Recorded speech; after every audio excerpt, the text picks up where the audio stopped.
Jangan lupa like, share, and subscribe. Sentuh tombol ini.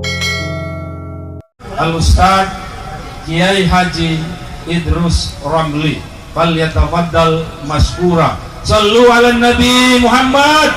Allahumma salli alaihi wa ala alihi.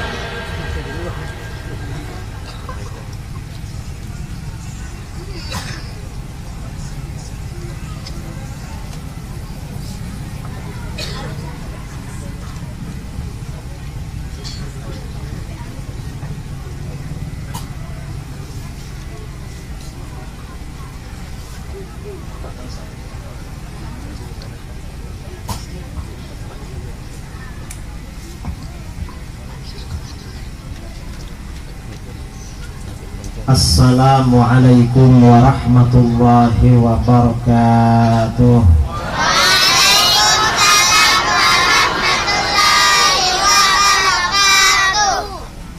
Sekali lagi. Assalamualaikum warahmatullahi wabarakatuh.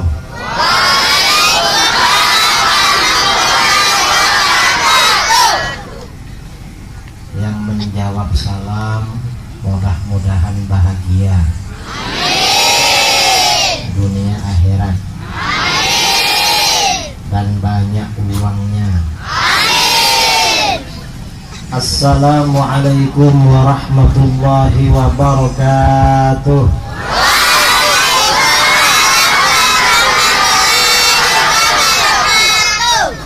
Bismillahirrahmanirrahim.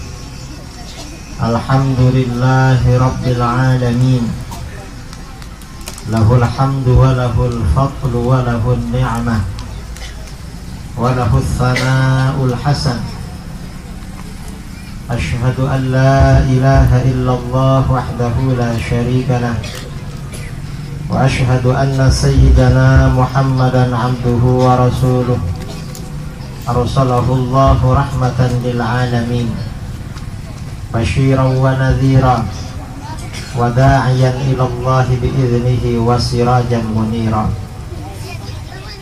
Allahumma salli ala sayyidina Muhammadin tibbil qulubi wa dawaiha wa afiyatil abdani wa shifaiha wa nuril absari wa diyaiha wa qutil arwahi wa ghidhaiha wa ala alihi wa sahbihi wa barik wa sallim, amma ba'du. Para alim, para ulama, para tuan guru yang saya muliakan dan saya hormati, pimpinan Al-Khairat Kecamatan Tujuh Barat yang saya hormati, Ketua PCNU Pengurus Cabang Nahdlatul Ulama Kabupaten Tojo Una-Una, Al-Ustaz Dr. Andes Kiai Haji Hasan Lasyata MM beserta jajarannya. Juga ini ada rekan Ketua PCNU Kabupaten Poso. Juga hadir pimpinan wilayah Gerakan Pemuda Ansor Sulawesi Tengah. Juga rekan saya dari Majelis Ulama Indonesia Pusat. Kemudian juga hadir juga Bapak Camat Tujuh Barat. Kemudian pengurus MWC NU Tujuh Barat. Kemudian juga tadi Ketua Wanita Islam Al-Khairat dan para hadirin, para jamaah kaum muslimin dan muslimat, juga para santri yang saya muliakan dan saya hormati. Alhamdulillah, pada malam ini kita berkumpul di tempat yang penuh berkah ini dalam rangka tabligh akbar memperingati Isra Mi'raj baginda Rasulullah Shallallahu Alaihi Wasallam. dengan membawa tema memperkuat nilai-nilai Ahlus Sunnah wal Jamaah dalam kehidupan berbangsa dan bernegara. Mengapa nilai-nilai Ahlus Sunnah ini kita perkuat dalam momen acara peringatan Isra Mi'raj pada malam ini? Karena memang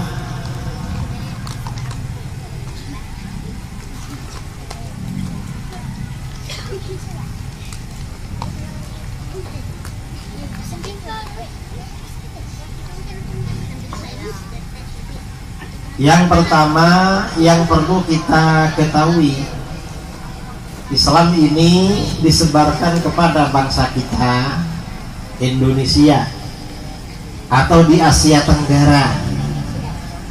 Sejak awal dulu adalah Islam Ahlus Sunnah wal Jamaah, bukan Islam yang lain.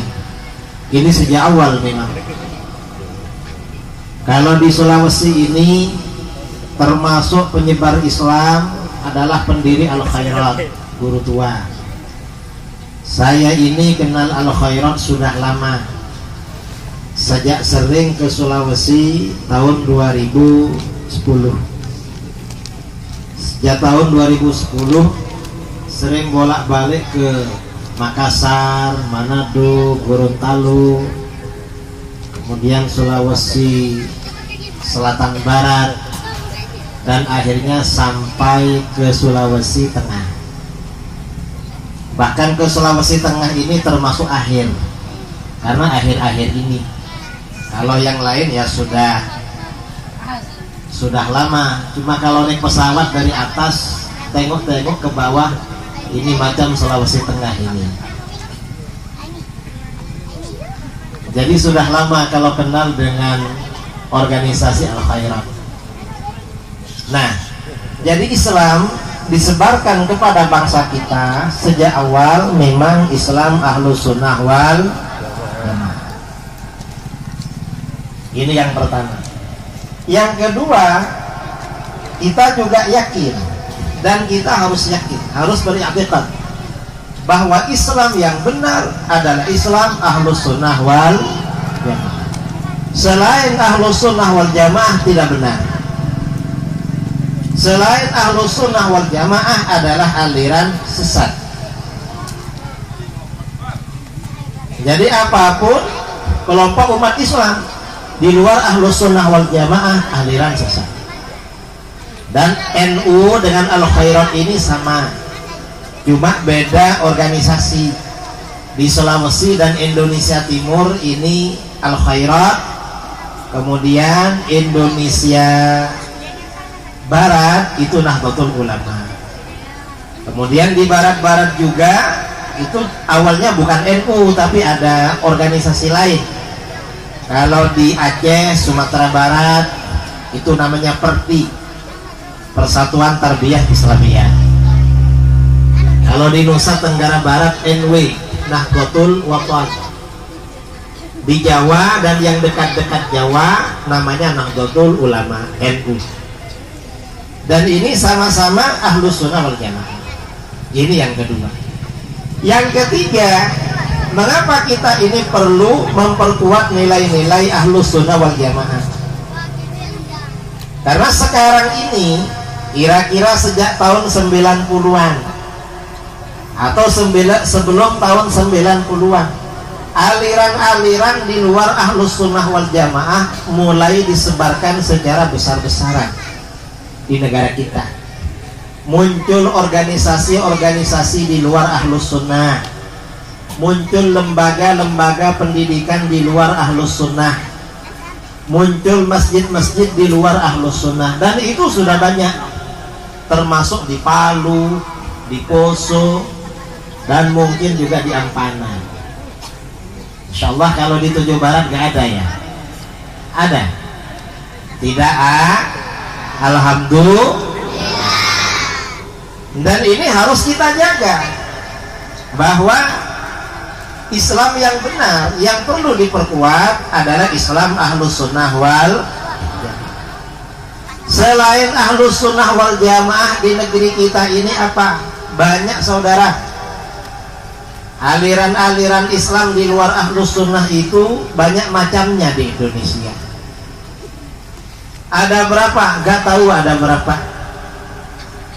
Karena tahun 2009 saya coba sama kawan-kawan di Jawa Timur mengumpulkan data-data aliran sesat di Jawa Timur.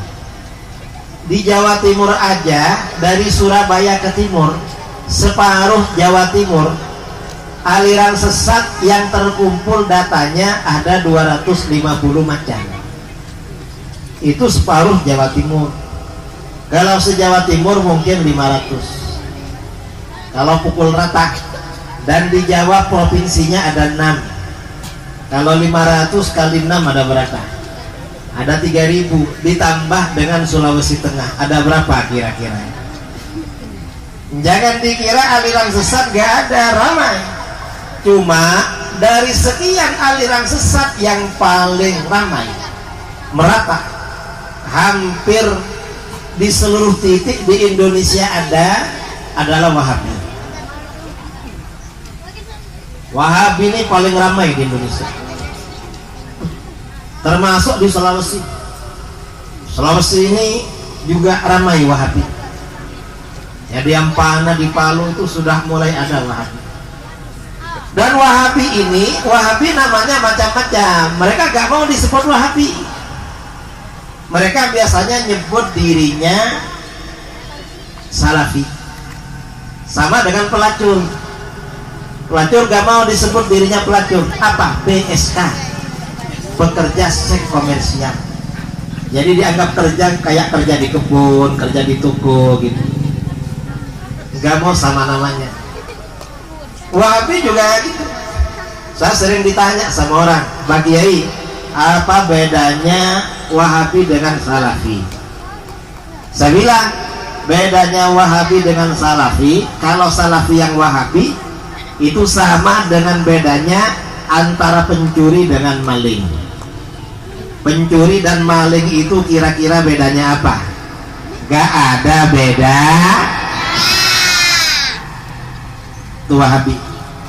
Dan Wahabi ini saudara, kalau bikin lembaga, bikin masjid, namanya hebat-hebat. Kalau bikin pondok, bernama Pondok Imam Syafi'i. Bikin masjid, Masjid Imam Syafi'i, Masjid Abu Bakar, Masjid Umar bin Khattab. Namanya Abu Bakar, tapi isinya Abu Jahal. Cuma namanya aja. Isinya Abu Lahab. Itu cuma namanya aja. Karenanya hati-hati dengan nama-nama baru itu. Karena nama para sahabat itu diambil namanya aja, isinya bukan. Ini Wahabi. Nah, apa kira-kira nilai-nilai Ahlus Sunnah wal Jamaah yang perlu diperkuat hubungannya dengan momen peringatan Isra Mi'raj? Peringatan Isra Mi'raj ini saudara, saya gak akan mengisahkan Isra Mi'raj secara detail, karena biasanya nanti di sekolah-sekolah, di madrasah-madrasah ya, di masjid-masjid, mungkin para ustadz, para asatidz, para tuan guru akan bercerita Isra Mi'raj secara detail. Yang akan saya bicarakan apa? Nilai-nilai yang perlu diperkuat berkaitan dengan Ahlus Sunnah wal Jamaah, hubungannya dengan Isra Mi'raj. Apa? Rasulullah SAW Isra, melakukan Isra. Isra itu artinya apa? Perjalanan malam hari dari Masjidil Haram ke Masjidil Aqsa.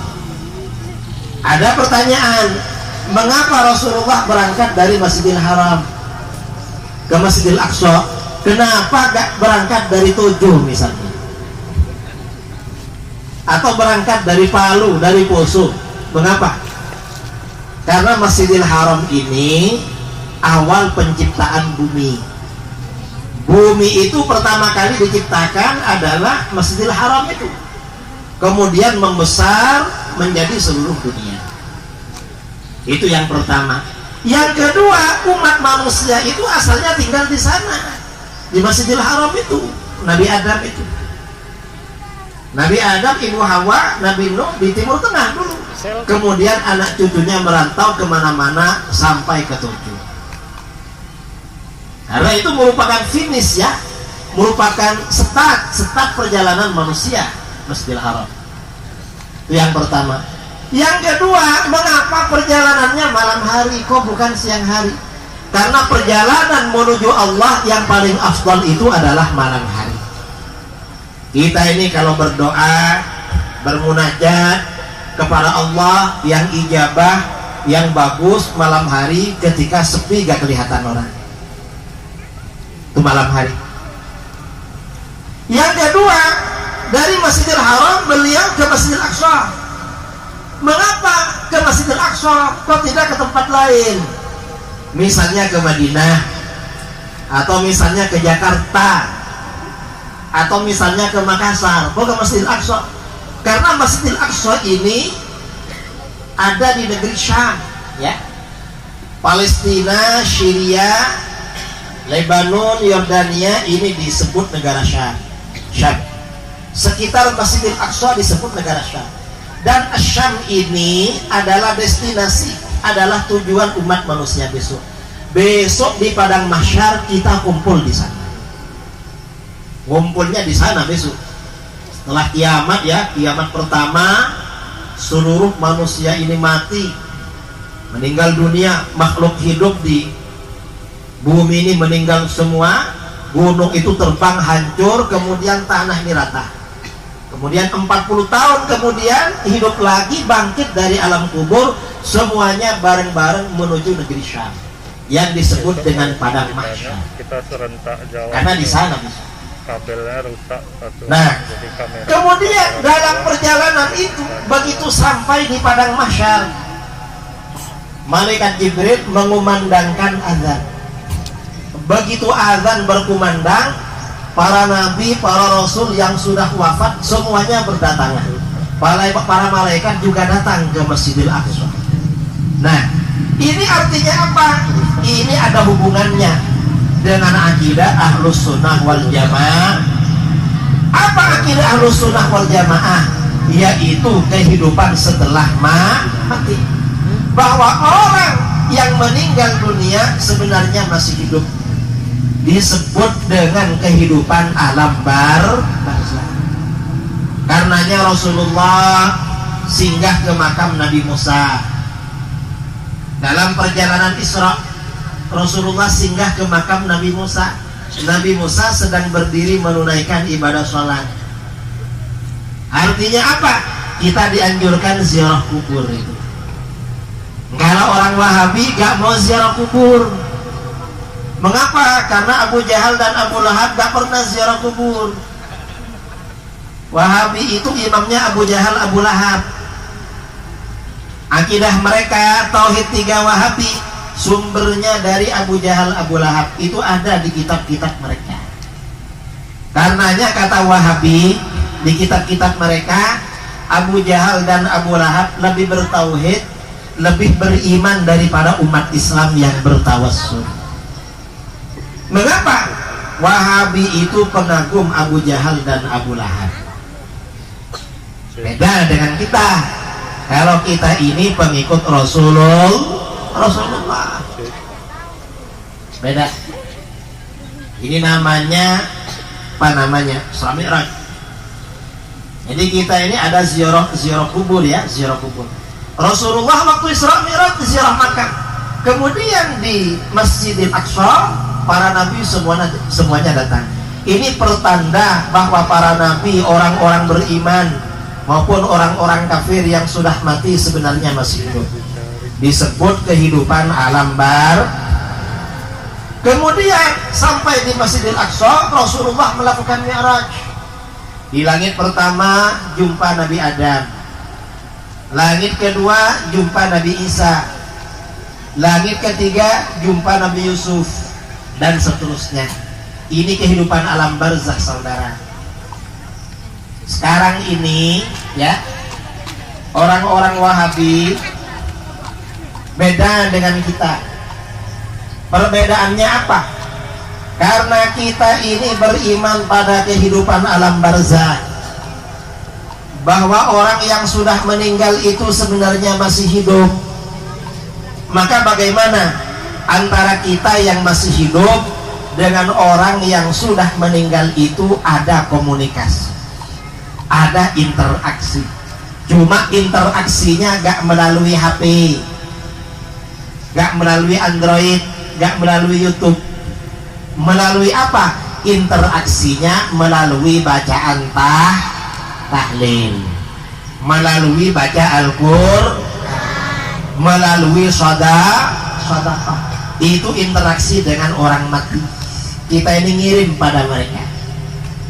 Kalau Wahabi gak ada begitu. Mengapa? Ya, Wahabi bukan Ahlus Sunnah wal Jamaah. Nah ini ada Wahabi ganggu ini salonnya ini.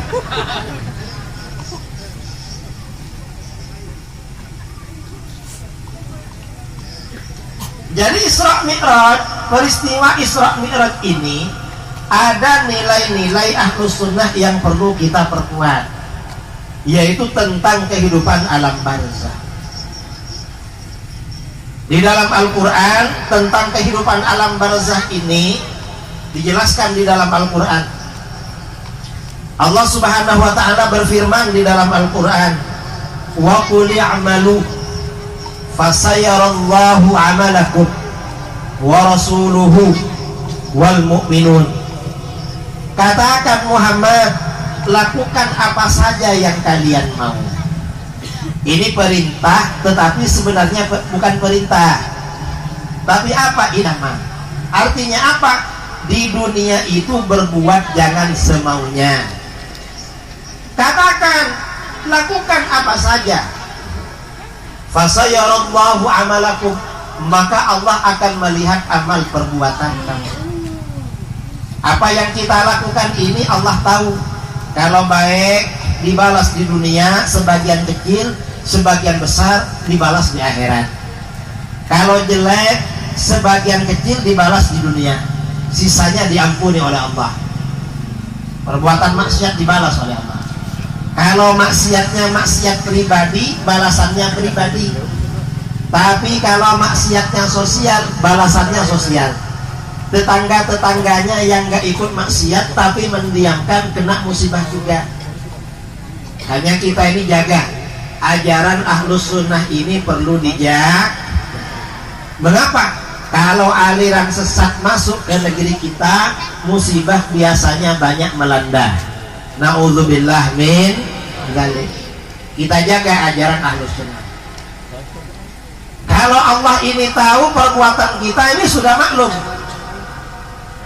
Siapapun meyakini. Yang namanya orang Islam yakin kalau Allah ini memang tahu perbuatan kita.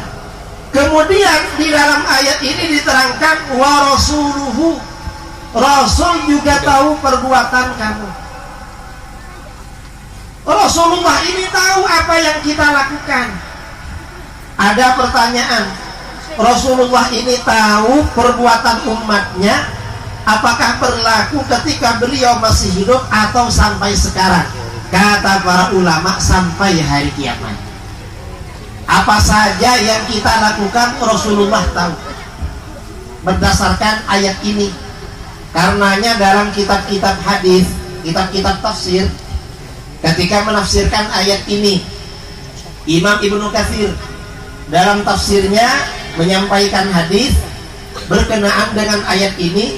Rasulullah SAW bersabda, hayati khairun lakum tuhditsuna wa yuhdatsu lakum. Kehidupanku lebih baik bagi kalian. Kata Rasulullah, saya ini hidup bersama kamu, ini baik buat kamu. Mengapa baik? Kamu berbuat sesuatu, nanti hukumnya disampaikan melalui aku. Kamu terjadi persoalan, nanti hukumnya, solusinya, jawabannya disampaikan melalui aku. Rasulullah itu ketika masih hidup, beliau ini menjadi sentral urusan apa saja. Ada sahabat gak ada yang mau dimakan, datang pada beliau. Ada orang tanya hukum, datang pada beliau. Ada orang bertengkar, datang pada beliau. Ada orang ingin kawin tapi gak laku-laku, datang pada Rasulullah. Nanti dijadikan. Ada apa saja. Rasulullah memang sentral persoalan. Dan sahabat ya, dan sahabat namanya Qatadah bin An-Nu'man. Pada waktu perang Uhud, matanya yang sebelah kena panah oleh musuh. Akhirnya matanya keluar sampai jatuh. Selesai perang, matanya dibawa, dipegang dengan tangannya menghadap Rasulullah. Rasulullah, tolong saya Rasulullah. Ditanya, ada apa kamu Qatadah? Rasulullah, mata saya dilepas, tinggal satu, tolong kembalikan lagi. Orang sakit mata minta dikembalikan pada beliau. Akhirnya apa? Kata Rasulullah, Qatadah, kalau kamu mau itu buang aja, nanti kamu dijamin masuk surga. Tapi kalau kamu mau ya saya kembalikan. Ternyata kata Qatadah, Rasulullah, surga itu memang balasan yang agung. Siapapun ingin masuk surga. Tapi kalau ini gak kembali lagi, saya ini suka kawin Rasulullah. Kalau ini gak balik lagi, saya gak bisa kawin lagi. Nanti orang gak mau sama saya. Qatadah ini orangnya ganteng, orangnya tampan. Kalau ada perempuan nganggur, dilamar sama dia. Ya namanya orang tampan banyak suka. Tapi kalau matanya tinggal satu, beliau khawatir, gak mau. Akhirnya apa? Ya dah, kalau begitu aku kembalikan. Mata itu diambil oleh Rasulullah, dipasang, dan langsung sembuh, gak pakai operasi. Dan sampai wafat, menjelang wafat, kata Qatadah, mata yang dipasang oleh Rasulullah, pandangannya lebih tajam daripada mata yang sebelah. Karena berkah tangan Rasulullah. Setelah matanya dikembalikan, apa kata Qatadah? Rasulullah minta satu lagi. Minta apa lagi? Doakan biar saya masuk surga. Tadinya mau dijamin gak mau, minta dikembalikan. Setelah dikembalikan, minta didoakan masuk surga. Karena Rasulullah memang rahmatan lil alamin, didoakan. Ya, saya doakan masuk surga. Ini rahmatnya Rasulullah. Nah ini artinya apa? Rasulullah itu saudara, ketika masih hidup memang menjadi sentral persoalan para sahabat. Kalau Rasulullah sudah wafat, bagaimana? Jangan khawatir. Wa mamati khairun lakum. Aku nanti meninggal juga baik buat kamu. Kamu jangan khawatir kalau aku mati. Mengapa? Tu'radu alayya a'malukum. Amal perbuatan kamu diperlihatkan kepadaku. Apa yang kita lakukan ini, Rasulullah itu memonitor saudara. Rasulullah melihat, diperlihatkan pada beliau. Ada yang tanya, gimana caranya Rasulullah melihat? Kita ini ditunjuk, Rasulullah ada di Madinah. Pertanyaan ini kalau dulu bisa, tapi kalau sekarang gak perlu. Mengapa? Sekarang ini sudah ada HP Android. Kita sudah bisa video call dengan orang ada di mana-mana. Kita bikin acara di sini, kemudian di live streaming melalui YouTube atau melalui Facebook. Seluruh dunia bisa memonitor apa yang kita lakukan. Nah, ini artinya apa? Temuan teknologi modern ternyata memperkuat kebenaran ajaran Islam Ahlus Sunnah wal Jamaah. Jadi Rasulullah tahu saudara, Kalau Rasulullah tahu apa yang kita lakukan, kira-kira Rasulullah masih hidup apa sudah mati? Jelas masih hidup, cuma hidup di alam barzah. Masih hidup Rasulullah di alam barzah. Nah, kemudian kata Rasulullah, in ra'aitu khairan hamidullah azza wa jalla. Kalau aku lihat perbuatan kamu baik, aku memuji kepada Allah. Kita ini kalau baik-baik terus, Rasulullah bersyukur pada Allah. Alhamdulillah, orang 7 Barat masih ahlus sunnah wal jamaah. Kalau baik-baik Rasulullah senang. Wa in ra'aitu ghayra dzalik istaghfartu lakum. Kalau aku lihat perbuatan kamu tak baik, aku doakan pada Allah, Allah mengampuni dosa-dosa kamu. Artinya apa? Apapun yang kita lakukan, Rasulullah itu melihat. Tahu? Ini ada kejadian saudara, diriwayatkan oleh para ulama di dalam kitab-kitab hadis. Pada masa ulama salaf dulu, pada masa-masa Imam Bukhari, ada ulama besar seangkatan beliau, namanya Imam Ya'qub bin Sufyan al-Fasawi. Imam Ya'qub ini suatu ketika berangkat haji, mundok, sampai di satu daerah. Di daerah ini jauh dari kampung halamannya. Dulu itu orang belajar ke Ampana, belajar ke Palu, itu gak dikirim, bekalnya bawa dari rumah. Kalau udah mau habis, pulang balik ke rumah. Sampai di daerah yang jauh itu bekalnya mau habis. Sementara ulama yang ada di situ ulama sangat senior. Karena bekalnya mau habis, keburu pulang. Imam Ya'qub ini berhari-hari siang malam gak pernah tidur. Kalau siang belajar pada gurunya, kalau malam hasil pelajarannya dicatat. Siang malam gak tidur. Setelah beberapa malam-malam beliau ini mencatat hadis-hadis, tiba-tiba kedua matanya mengeluarkan air mata. Setelah air matanya keluar, suasana menjadi gelap. Ternyata beliau buta, gak bisa lihat. Setelah buta gak bisa melihat, Imam Ya'qub ini nangis. Beliau menangis, hatinya galau, hatinya risau, gundah gulana. Gimana ini kok buta? Bekal mau habis, kampung halaman jauh. Karena nangis, sedih, susah, akhirnya tertidur. Dalam tidur itu Imam Ya'qub bermimpi didatangi baginda Rasulullah SAW. Rasulullah tanya, Ya'qub, kamu ada apa kok nangis? Kata Imam Ya'qub, Rasulullah, saya ini buta, kampung halaman jauh, bekal mau habis. Kalau itu gak seberapa sih, tapi yang lebih menyedihkan saya, kalau saya ini buta, saya gak bisa menyebarkan ilmu-ilmu hadis-hadis yang diriwayatkan dari engkau. Ini yang paling saya takutkan. Tolong Rasulullah, tolong, gimana biar saya bisa sembuh. Akhirnya dalam mimpi itu, Ya'qub, kamu saya bantu. Rasulullah baca-baca sesuatu. Setelah baca-baca, ditiupkan pada mata Imam Ya'qub. Lalu kata Rasulullah, nanti kamu bangun dah sembuh dari buta.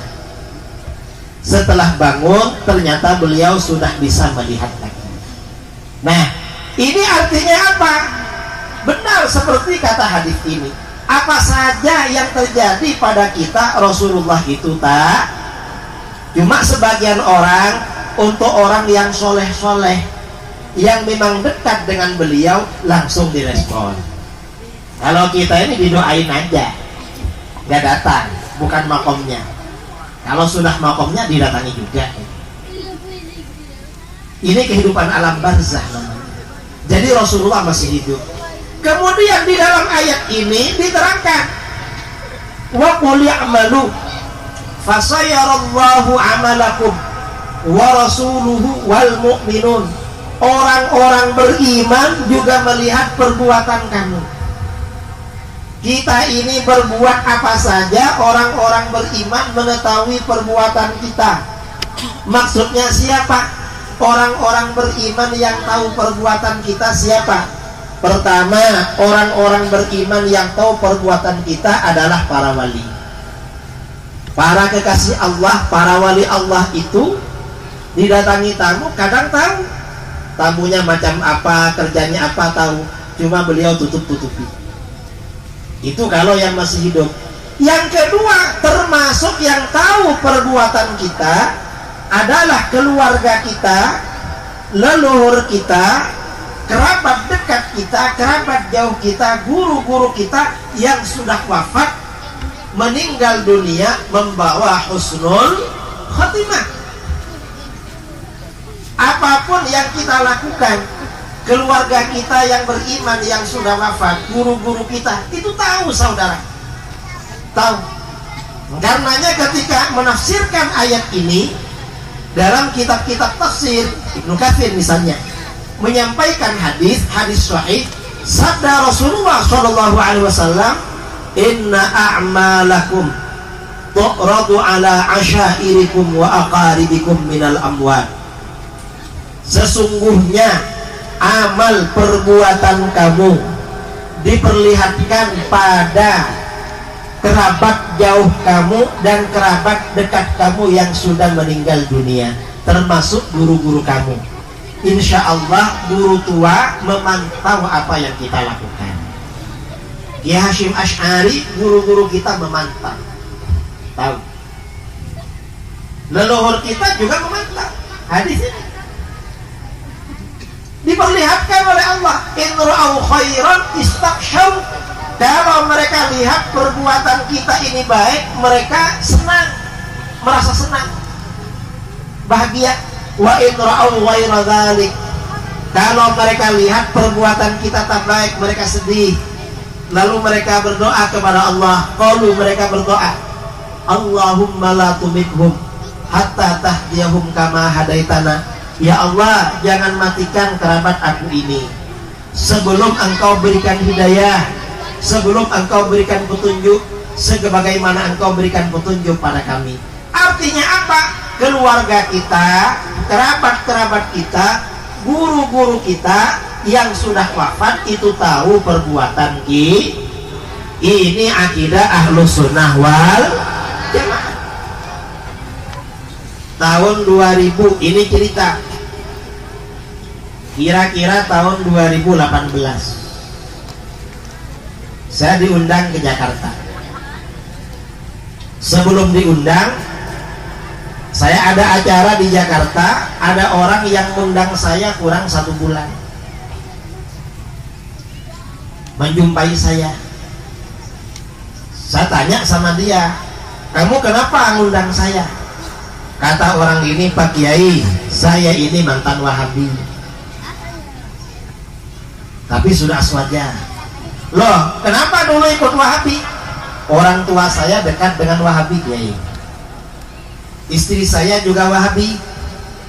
Dia asalnya orang Surabaya, saya kuliah di Bogor.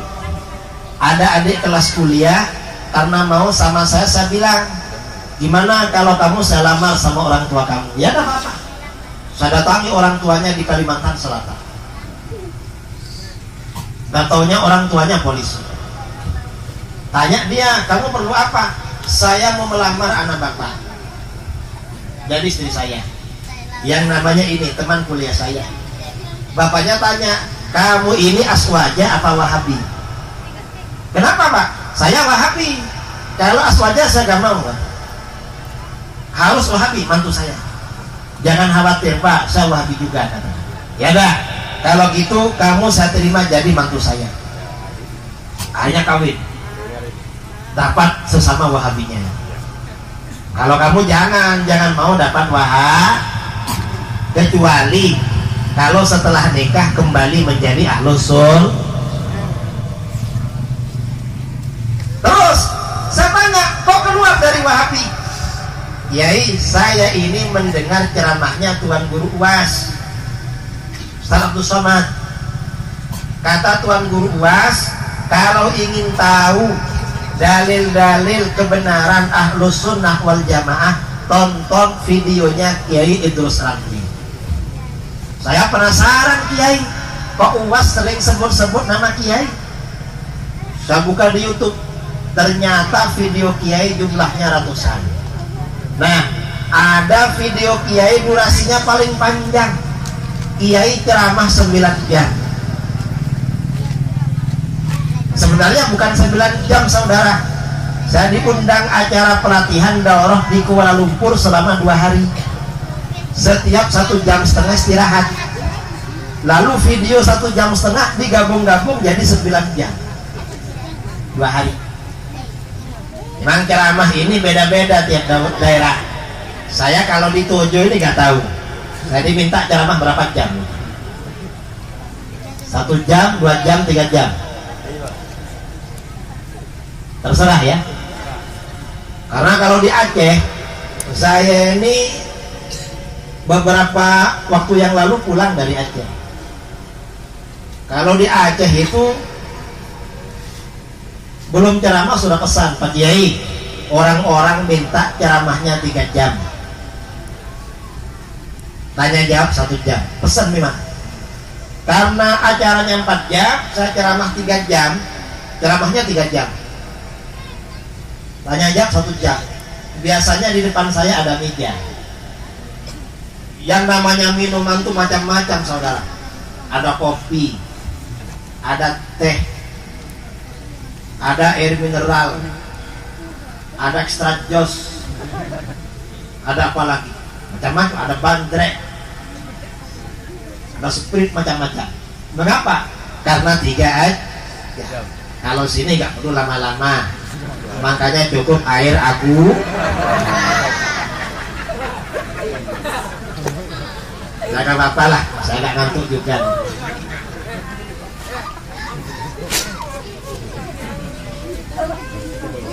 Akhirnya apa? Kata dia, Kiai, setelah saya ini tengok video Kiai di YouTube, ternyata Ahlus Sunnah ini dalilnya lengkap. Padahal kata ustaz-ustaz kami gak ada dalil. Orang tahlil gak ada dalil, ziarah kubur gak ada dalil. Setelah dengar ceramah Kiai kok lengkap, ya keluar dari Wahabi Kiai. Akhirnya orang ini setiap saya ke Jakarta, kalau dia lagi tidak sibuk, biasanya minta antar jemput saya kemana-mana. Cuma kemarin nggak ada. Kemarin mang janjian sama kawan saya Gus Naji, dia nggak perlu dijemput. Tak jemput, antar jemput. Suatu ketika orang ini saya ajak acara tabligh akbar di Bogor. Saya ceramah waktu itu bahwa orang mati itu masih hidup, dan orang yang sudah meninggal itu tahu perbuatan orang yang masih hidup. Selesai ceramah sambil nyupir, dia ngomong sama saya, Kiai, apa yang Kiai ceramahkan itu terjadi pada saya, bahwa orang yang sudah mati itu masih hidup, Kiai, dan ada interaksi dengan kita. Gimana maksud terjadi sama kamu? Dulu Kiai, ketika saya ini masih Wahabi, sering bermimpi didatangi almarhum orang tua dan mertua saya. Mereka datang ke rumah saya, wajahnya sedih, gak bahagia sama saya, kayak murung, kayak sedih, kayak susah. Terus setelah saya keluar dari Wahabi Kiai, saya ikut tahlilan, ziarah kubur, ikut maulid, ngadain kenduri, macam-macam. Akhirnya apa Kiai? Saya sering bermimpi didatangi almarhum orang tua dan mertua saya, datang ke rumah saya, wajahnya tersenyum berseri-seri, mengekspresikan kebahagiaan yang mendalam, kata dia. Akhirnya dia tambah mantap ikut Ahlus Sunnah wal. Lama-lama kirim foto pada saya pas ada di rumah. Saya buka gambarnya mobil. Saya tanya sama dia, apa ini? Pak Kiai, saya beli mobil baru. Untuk apa? biar kalau ngantar Pak Kiai kemana-mana tambah mantap. Mobilnya baru itu. Saya pikir mau dikirim ke rumah saya ya. Tapi gak apa-apa lah, nggak dikirim gak apa-apa, di rumah sudah ada ya. Nah, ini artinya apa? Orang yang sudah meninggal dunia itu sebenarnya masih hidup. Karena orang yang mati itu masih hidup, maka ada interaksi. Orang yang mati mendoakan orang yang masih hidup, yang masih hidup juga mendoakan orang mati. Kalau Wahabi gak mau, saudara, mengapa gak mau? Karena mereka ikut Abu Jahal dan Abu Lahab. Walaupun masjidnya bernama Masjid Abu Bakar, cuma namanya itu, tapi isinya ajarannya ajaran Abu Jahal. Ini Wahabi. Umat Islam ini, dan ini Wahabi pasti nonton ini. Saya ini setiap ceramah di YouTube, Wahabi cari-cari ceramah saya. Jangan apa-apalah. Kalau gak percaya bahwa ajaran mereka ikut Abu Jahal, Abu Lahab, datang ke rumah saya. Saya punya kitab-kitab mereka. Fatwanya Syekh bin Baz 30 jilid saya ada, sudah baca. Kitab-kitab gurunya mereka ada. Dan mereka juga memuji-muji Abu Jahal, Abu Lahab. Kalau kita ini kan memuji sahabat, memuji ulama salaf, memuji Imam Syafi'i. Ya kita ikut mereka memang, walaupun masjid kita ada pakai nama beliau. Mereka ini memuji Abu Jahal, Abu Lahab, berarti kan ikut. Kalau gak ikut kan gak memuji. Itu pujaan mereka, saudara. Abu Jahal, Abu Lahab. Nah, salah satu ajaran Ahlus Sunnah wal Jamaah di negeri kita ini, di Indonesia ya. Saya ini di Indonesia sudah keliling, mulai dari Sabang sampai Papua, Jayapura, sudah semua. Kalau Sulawesi sudah sampai di Manado. Manado itu berapa kali? 3 kali ke Manado. Sampai ke Gorontalo, Makassar, bolak-balik. Nah, bangsa kita, umat Islam di Indonesia berinteraksi dengan orang mati. Kalau ada keluarga meninggal dunia, biasanya ada tahlilan, betul? Kalau dituju, tahlilannya berapa lama? Hah? Hari pertama sampai hari ke-7, lalu hari ke-40, lalu hari ke-Sara, lalu hari ke-Seri, lalu haul tiap tahun. Itu ajaran Ahlus Sunnah wal. Kata Wahabi saudara bid'ah. Padahal bukan bid'ah, mereka gak tahu saudara, gak tahu. Mengapa gak tahu? Terlalu asyik ikut Abu Jahal. Kita ini ada tahlil kalau ada orang mati. Mengapa ada tahlil? Kita ini kalau berbicara tahlil ada 2. Yang pertama bacaan zikirnya itu. Yang kedua apa? Yang kedua kendurinya, makanan. Makanan tahlilan itu kalau dituju apa namanya? Ada makanannya, kasih makan. Nah, namanya barokah ya? Hah? Barakah? Berkah. Kalau di Jawa namanya kenduri. Ada orang Jawa di sini? Ada. Hah? Ada. Tadi yang jemput saya orang Jawa ke Palu. Mana orangnya? Beristirahat. Karena seharian tadi nyupir dari Palu ke sini. Jauh sekali saudara ke sini. Ini ada tahlil. Saya tahun 2018 ceramah di Aceh. Ajarannya 4 jam. Saya tanya mereka, kamu mau tanya apa? Kata mereka, Pak Kiai, kata Wahabi tahlil itu gak ada dalilnya. Yang kamu tanya tahlil itu makanan barakah itu apa bacaan zikirnya? Kata dia, kata Wahabi kedua-duanya. Oh, berarti Wahabinya sempurna bodohnya. Benar-benar bodoh. Karena kedua-duanya gak ada. Coba salah satunya berarti agak bodoh. Ini bodoh sekali. Kita ini kalau ada orang mati, kenapa baca tahlil? Tahlil itu artinya bacaan zikir. Pahalanya untuk membantu orang mati. Siapa yang pertama kali baca zikir untuk orang mati? Yang pertama kali baca zikir untuk orang mati bukan kiai Jawa, bukan guru dari Sulawesi, bukan Buya dari Sumatera Barat, bukan Abu dari Aceh. Tapi siapa? Yang pertama kali baca zikir untuk orang mati adalah Rasulullah, saudara, yang pertama kali baca zikir untuk orang mati. Dasarnya mana? Dalam kitab-kitab hadis riwayat Imam Ahmad, riwayat Al-Hakim At-Tirmidzi, riwayat Al-Baihaqi dari Jabir bin Abdullah Al-Ansari radhiyallahu anhu. Sahabat Jabir berkata, kharajana ma'a Rasulillah sallallahu alaihi wasallam yauman ila Sa'd bin Mu'adz yauma tuwfi. Pada suatu hari kami pergi bersama Rasulullah sallallahu alaihi wasallam menuju kediaman sahabat Sa'd bin Mu'adz pada hari ia meninggal dunia. Ada sahabat meninggal, lalu Rasulullah ramai-ramai bersama para sahabat pergi takziah. Falamma shalla alaihi Rasulullah sallallahu alaihi wasallam thumma dufina wa suwiya alaihi turab. Setelah Rasulullah sallallahu alaihi wasallam mensolatkan jenazahnya, lalu jenazah itu dikubur, lalu kuburnya ditutup rata dengan tanah, jalasa Rasulullah sallallahu alaihi wasallam fawqa qabri. Rasulullah masih duduk-duduk di atas kuburan. Beliau gak langsung pergi, gak langsung pulang. Apa yang beliau lakukan? Faqal subhanallahi tawilan. Lalu Rasulullah membaca subhanallah dalam waktu yang lama.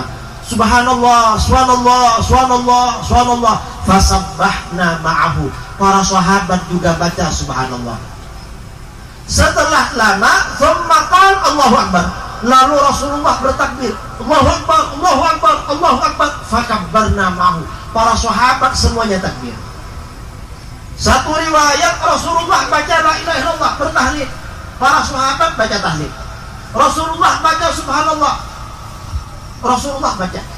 Falamman sorofa, begitu Rasulullah berhenti baca, para sahabat berhenti juga. Qilalahu, sebagian sahabat ada yang bertanya, ya Rasulullah, malaka tusabbihu fatukabbir. Hai Rasulullah, mengapa engkau tadi baca subhanallah lalu baca Allahu Akbar? Apa jawaban Rasulullah? Rasulullah menjawab, laqad tadayaqa ala hadzal 'abdi shalih qabruhu. Hamba Allah yang soleh ini tadi benar-benar dijepit oleh kuburannya. Ada orang soleh dijepit kuburan. Kira-kira yang gak soleh bagaimana? Kira-kira ada orang soleh yang bersaksi bahwa dia soleh Rasulullah, bukan tetangganya. Karena kalau tetangga ini kadang toleran, saudara. Almarhum itu walaupun gak baik, ketika ditanya saudara-saudara, almarhum ini baik apa gak baik, orang tuh jawabnya baik. Cuma kalau gak baik, bilang baik sambil senyum-senyum. Ditanya, kenapa senyum-senyum? Ya kita tahulah, cuma kita toleran. Apalagi bangsa kita ini sangat toleran. Ini yang bersaksi Rasulullah, yang mensolatkan juga Rasulullah, masih dijepit oleh kuburan. Kita ini kira-kira yang mensolatkan siapa? Makanya kita ini kalau ada keluarga meninggal, kalau ada orang-orang soleh, para ulama, para ustadz, undang pada keluarga kita, memberikan syafaat, mendoakan kepada Allah. Karenanya kata Rasulullah, hatta khasyitu alla yufarraja'an. Aku khawatir orang ini gak dilepaskan oleh Allah dari jepitan kubur. Karena Karenanya aku baca zikir hatta farrajallahu an, hingga Allah melepasnya dari jepitan kubur. Nah, berdasarkan hadis ini kata para ulama, zikir yang kita baca untuk orang mati itu bermanfaat dan itu mengikuti keteladanan baginda Rasulullah. Orang soleh aja perlu dibacakan zikir, apalagi yang tak saudara siap mati gak dibacakan tahlil? Siap? Gak sih? Siap. Makanya ketika hidup rajin baca kalau ingin ditahlilkan, anak-anaknya dijaga agar tetap ikut ahlus sunnah wal. Awas loh, kalau anaknya gak ikut ahlus sunnah wal jamaah, anaknya ikut wahabi, pertanda anaknya calon anak durhaka. Jadi gak boleh punya anak dimasukkan sekolah wahabi, gak boleh, haram hukumnya. Mengapa haram? Karena kalau sekolah wahabi nanti menjadi anak durhaka. Kok durhaka? Paling enggak orang tuanya disesatkan. Ya, bersanji itu sesat, tahlil sesat, nanti setelah mati gak dibacakan tahlil. Betul-betul anak durhaka. Karenanya kalau punya anak masukkan di sekolah al-khair, karena al-khairat itu benteng ahlus sunnah wal jamaah. Ini saudara yang perlu kita jaga. Jadi gak boleh dimasukkan ke lembaga wahabi agar gak jadi anak durhaka. Ini bacaan tahlil. Yang kedua, kita ini selain bacaan tahlil, kalau ada orang mati biasanya ada sedekah, sedekah makan. Mengapa ada sedekah makan? Karena sedekah untuk orang mati memang dianjurkan. Dianjurkan memang. Imam Nawawi dalam kitab Riyadhus Shalihin menulis bab berjudul As-Sadaqah Anil Mayyit, anjuran bersedekah untuk orang mati. Dalil yang disampaikan oleh Imam Nawawi, hadis sahih riwayat Bukhari Muslim dari Aisyah radhiyallahu anha, anna rajulan atan nabiyya sallallahu alaihi wasallam faqal, ada laki-laki datang kepada Nabi sallallahu alaihi wasallam, lalu laki-laki itu bertanya, ya Rasulullah, inna ummi uftulitat nafsaha wa lam tusib. Hai Rasulullah, sesungguhnya ibuku tiba-tiba meninggal dunia dan gak sempat berwasiat. Meninggalnya mendadak, tapi bukan karena COVID, karena dulu belum ada kok. Apa COVID itu?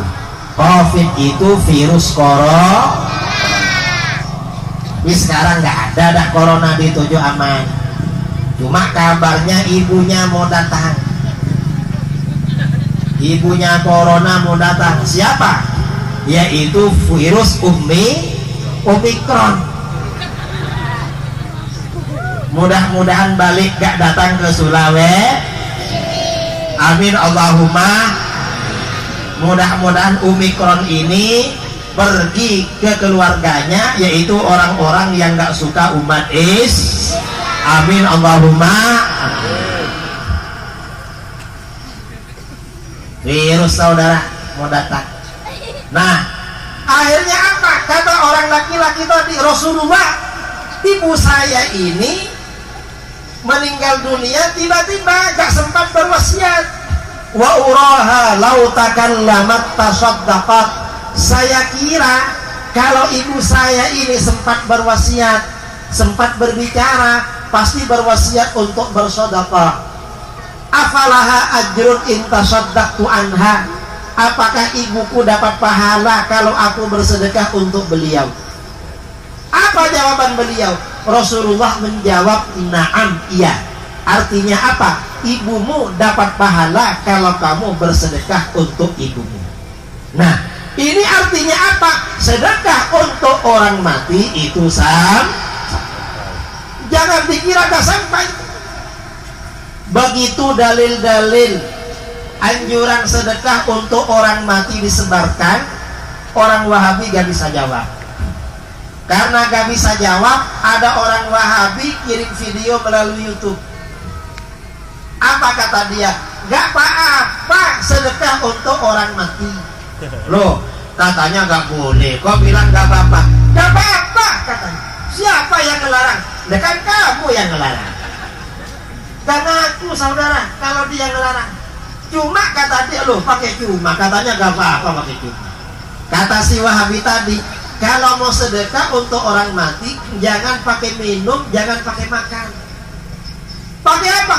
Kalau mau sedekah untuk orang mati, bangun masjid. Loh, suruh bangun masjid saudara, dari mana uangnya? Nah, ini ada meja ini. Tadi mejanya disembunyikan sama Wahabi. Gak apa-apa lah.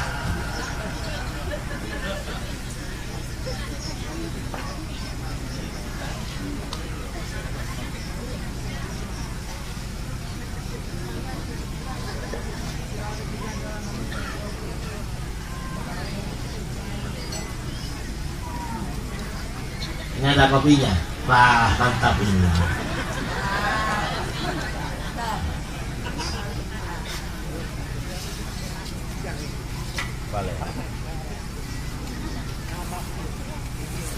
Saya ini agak ngantuk saudara. Iya. Karena tadi malam berangkat dari rumah ke bandara jam 12. Sampai di Palu jam 6:30. Habis itu singgah di pondoknya Habib Idrus Al-Habsyi, makan-makan lalu berangkat ke Poso, lalu istirahat sebentar, tadi 1 jam istirahat lalu ke sini. Tapi gak ngantuk sudah, karena ada kopinya. Saya kalau sudah ada kopinya walaupun belum diminum sudah gak ngantuk. Yang penting ada aja. Makasih ya. Nah, kata si Wahabi tadi, gak apa-apa sedekah untuk orang mati, tapi jangan pakai minum, jangan pakai makan. Pakai apa? Bangun masjid. Loh, suruh bangun masjid. Kita ini kalau setiap ada orang mati bangun masjid, jadi negara apa negara kita ini? Kan jadi negara masjid, tapi gak ada orangnya. Masjid aja. Ngawur mereka. Dan para ulama kita, mulai dari guru tua Ki Hasyim Asy'ari, ulama-ulama kita di Nusantara di mana-mana, kalau ada orang mati menganjurkan sedekah minum dan makan. Mengapa yang dianjurkan sedekah minum dan makan? Kok bukan masjid kopi-kopi? Taruh sini. Jangan turun bawah, sudah ada mejanya turun bawah. Oh, tangkirnya kurang besar ya? Gak apa-apa lah, kecil ini.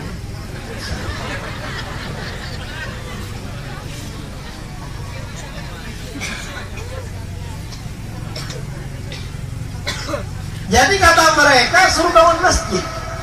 Nah, ini Wahabi gak tahu mengapa para ulama kita dulu kalau ada orang mati, sedekah yang dianjurkan sedekah makan dan minum. Karena kata para ulama di dalam kitab-kitab fikih, kita kalau belajar di pondok-pondok, belajar kitab Fathul Mu'in, Minhajul Qawim, Iqna, Fathul Wahab, atau kitab-kitab apapun, semuanya menerangkan afdalus sadaqah alma, sedekah yang paling utama, paling besar pahalanya, nomor 1 adalah air. Walaupun air mineral, apalagi air kopi tanpa mentah, ini paling besar saudara pahalanya. Kemudian di bawah sedekah minum, thumma ta'am, di bawahnya adalah sedekah makan. Makanya di depan ada rotinya ini. Ini nomor 2. Nomor 1 air ini paling besar pahalanya. Entah nanti selesai ada makan apa enggak? Ada. Wah, tambah mantap itu. Kita ini kalau ada kumpulan gak boleh gak ada makan, karena itu sedekah paling afdal. Jadi nomor satu kata para ulama air, nomor dua makan. Mengapa air ini paling besar? Karena ada sahabat Sa'ad bin Ubadah, ibunya meninggal dunia. Lalu Sa'ad bin Ubadah ini bertanya kepada Rasulullah SAW, ya Rasulullah, ayyu sadaqati a'jabu ilaik? Hai Rasulullah, sedekah apa yang paling engkau senangi untuk ibu saya? Apa jawaban Rasulullah? Rasulullah menjawab, alma, air. Air ini saudara paling disenangi Rasulullah. Artinya pahalanya paling besar. Mengapa sedekah air paling besar? Air ini paling banyak dibutuhkan orang. Kita itu bangun tidur, yang dicari sambil kerja minum naik mobil minum habis makan minum mendengarkan ceramah minum, dah habis airnya? Belum. Minum sambil ceramah minum kopi.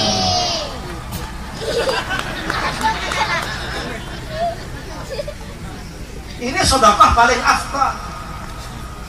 Dan sedekah air ini saudara, walaupun biayanya paling murah, jangan diremehkan. Mengapa? Kadang-kadang gara-gara sedekah air dosa besar diampuni oleh Allah. Dalam hadis riwayat Imam Bukhari Muslim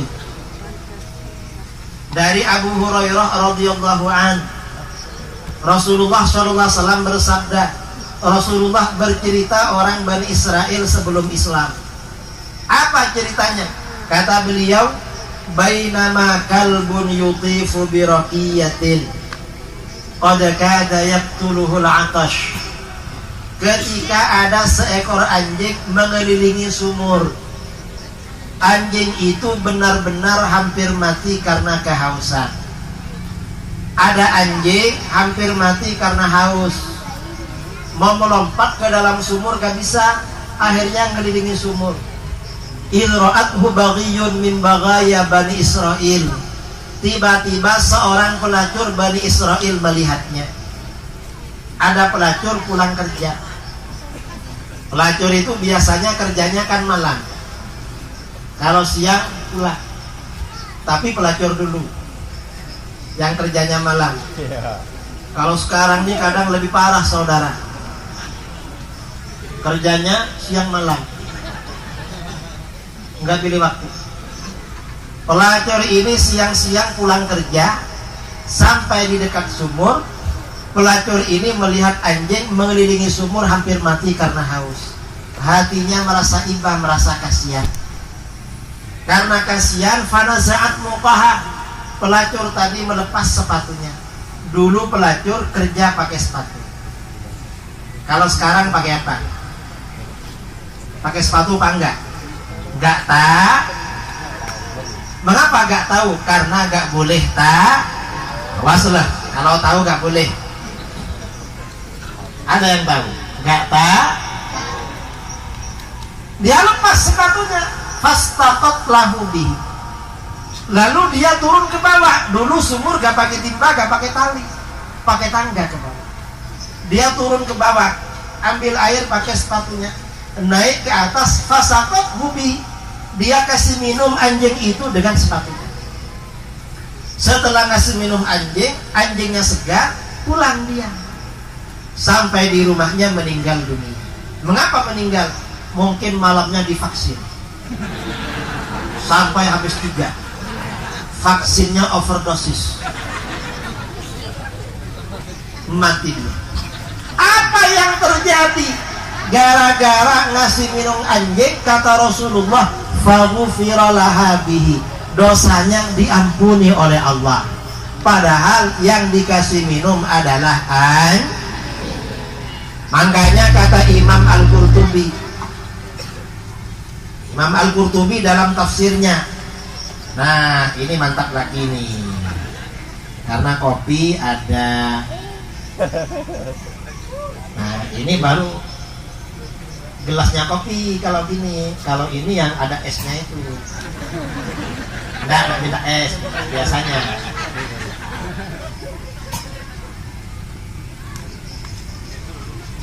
Kata Imam Al-Qurtubi dalam tafsirnya Al-Jami' li Ahkamil Quran, kalau kamu banyak dosanya, yang sering sedekah minum air, yang sering sedekah air mie.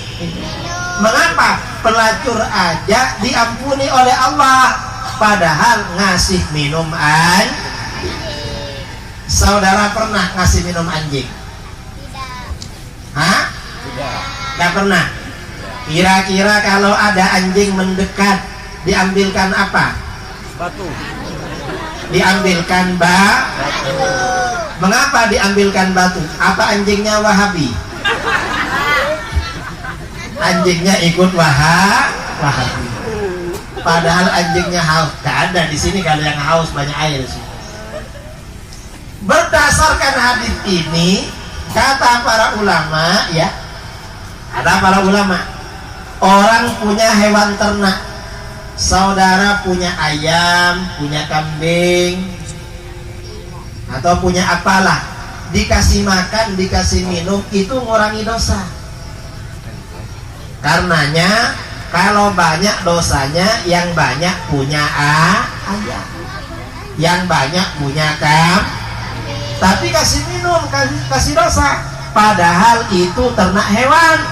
Apalagi kalau yang diternak itu manusia, ngurangi dosa. Ini bapak-bapak ini ya, ngasih makan, ngasih minum anaknya, ngasih makan istrinya, dosanya dikurangi oleh Allah. Makanya kalau banyak dosanya, yang rajin buat biar anaknya kalau masih banyak dosanya, boleh tambah istri. Mengapa? Untuk mengurangi dosa. Istrinya protes, abang kawin lagi ya. Kata suaminya, mah, abang ini banyak dosa. Katanya kalau ngasih belanja mama, dosa abang dikurangi. Tapi dosa abang kan banyak banget. Kalau cuma mama yang ngurangi, kapan habisnya? Gak habis-habis. Ini ibunya corona mau datang lagi ke sini. Ini berarti suaminya ahlus sunnah wal jamaah. Kalau gak mau berarti wahabi. Aduh. Gini nih kalau laki-laki setuju biasanya. Kalau ustadz-ustadz bisi-bisi Pak Kiai, itu hadisnya sahih pasti. Artinya apa? Sedekah minum itu sedekah paling afdal, saudara, paling besar. Kemudian di bawah sedekah minum, yang paling afdal adalah sedekah makan. Mengapa sedekah makan? Dalam hadis riwayat Bukhari Muslim, Rasulullah SAW pernah ditanya dari Abdullah bin Amr bin Al-As. Ada orang bertanya, ya Rasulullah, ayyul Islam khair? Hai Rasulullah, amalan apa yang paling baik, paling besar pahalanya mengantar masuk surga? Apa jawaban Rasulullah? Rasulullah menjawab, tutimut ta'am, kamu kasih makan orang. Artinya apa? Ngasih makan orang itu termasuk amalan paling baik. Cuma kata para ulama, pahalanya di bawah sedekah ngasih mie itu besar, saudara. Dan orang yang senang ngasih makan itu hatinya lembut. Ngasih makan ini dapat melembutkan hati. Senang ngasih makan. Mengapa? Nah, dalam hadis ya, hadis sahih dari Abu Hurairah radhiyallahu anhu, anna rajulan yashku ila Nabi sallallahu alaihi wasallam qaswata qalbi. Seorang laki-laki mengadu kepada Nabi sallallahu alaihi wasallam bahwa hati mereka keras. Rasulullah, hati saya ini keras. Kalau ada nasihat masuk dari telinga yang kanan, keluar dari yang kiri. Gimana caranya agar hati ini menjadi lembut? Apa jawaban Rasulullah? Rasulullah menjawab, idza aradta ayyalina qalbuk, kalau kamu ingin hati kamu menjadi lembut, fa'at'imil miskin, kamu yang senang ngasih makan orang miskin. Artinya apa? Senang ngasih makan orang miskin dapat melembutkan hati. Makanya kalau punya anak nakal sering bersedekah, niatkan untuk anaknya, terutama untuk orang berharap kepada Allah hatinya dilembutkan. Yang pertama. Yang kedua, termasuk melembutkan hati, wa tamsah ra'sal yatim, dan kamu senang mengusap kepala anak ya. Dituju ada tradisi usap kepala yatim. Ada. Bulan apa? Bulan Muharram. Santunan yatim ya, setahun sekali. Yang dimaksud mengusap kepala yatim itu bukan cuma mengusap saudara, tapi itu simbol kasih sayang. Maksudnya simbol kasih sayang, setelah mengusap dompetnya lalu ambilkan uang yang paling uang paling kecil. Mengapa? Karena masih anak kecuali kalau mamanya masih muda, kasih yang paling Mengapa? Biar mamanya bahagia. Karena mama muda kalau bahagia wajahnya berseri-seri, nanti cepat laku lagi. Amin. Amin Allahumma. Dan ngusap kepala yatim itu jangan setahun sekali saudara. Mengapa? Sekarang ini akhir zaman. Akhir zaman itu banyak maksiat. Kalau maksiat lagi hatinya keras lagi. Makanya yang sering-sering. Wah sulit Pak Kiai kalau sering-sering. Kenapa sulit? Yatimnya jauh dari rumah. Ya kalau jauh, kalau ingin sering-sering, diminta yatimnya diadopsi jadi anak. Kalau jadi anak insya Allah sering. Wah gak boleh sama mamanya. Mamanya katanya gak ada kawan, diminta anaknya. Ya kalau gak boleh, mamanya diminta duluan. Nanti dapat anak. Ini namanya beli satu gratis saudara. Kalau ke Palu lewat di depan mall, nanti dapat SMS beli satu gratis satu. Ya ini maksudnya, beli mamanya gratis anak. Ini namanya ahlus sunnah wal. Saya gak nyuruh kawin lagi lah, karena kawin lagi itu ya terserah orangnya. Kalau orang nih kalau gak bakat jangan. Kalau bakat biasanya tambah rajin ibadah. Iya. Kalau gak bakat malah bahaya. Ini ada cerita, entah riwayatnya sahih apa enggak gak tahu. Ada dua orang berkawan, sama-sama nakal. Lama-lama kawannya rajin ke masjid. Kawannya yang masih nakal terkejut. Kamu sekarang kok rajin ke masjid? Azan subuh sudah di masjid kamu. Apa kata dia? Saya kawin lagi. Saya dapat ustazah. Belum azan dah dibangunin suruh ke masjid. Oh gitu? Iya. Terus gimana? Kamu kalau ingin rajin ibadah kawin lagi. Nanti kamu sering ke masjid. Dapat beberapa hari, kawan yang ke masjid sebelum subuh ini, ternyata kawannya yang nakal lebih duluan di masjid. Terkejut dia, loh kamu ke masjid? Iya.